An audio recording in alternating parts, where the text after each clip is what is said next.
नमस्ते श्रीदेवी चैनल पर आप सब स्वागत है। सोहर गीत लेके आई हूँ।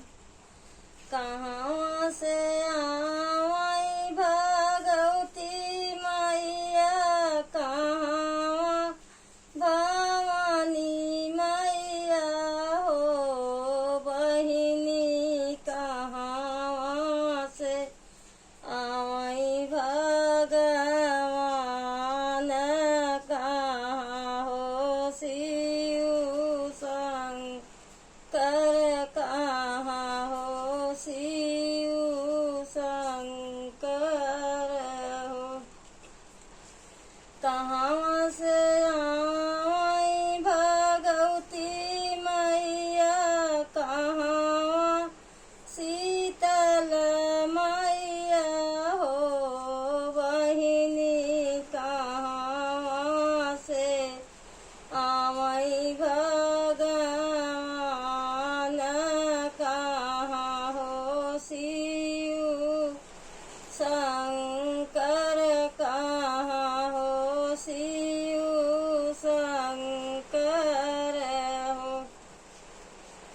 पूर्व से आई भगवती मैया, पछुआ शीतल मैया हो बहिनी, ऊपर से आई भगवान,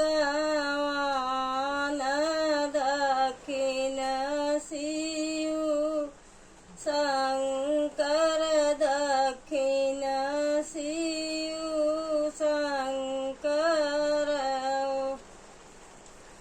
पूर्व से आई भगवती मैया, पछुआ शीतल मैया हो बहिनी, ऊपर से आई भगवान, दक्षिण शिव शंकर हो।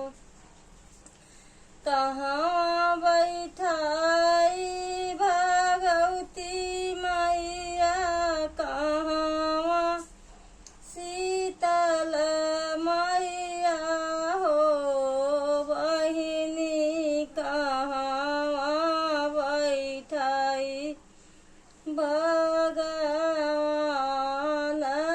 कहाँ हो शिव शंकर हो। कोठरी बैठाई भगवती मैया, चौरा शीतल मैया हो बहिनी, आंगने बैठबै भगवान, मंदिर शिव शंकर, मंदिर शिव शंकर हो। कोठरी बैठऊ भई भगवती मैया, चौ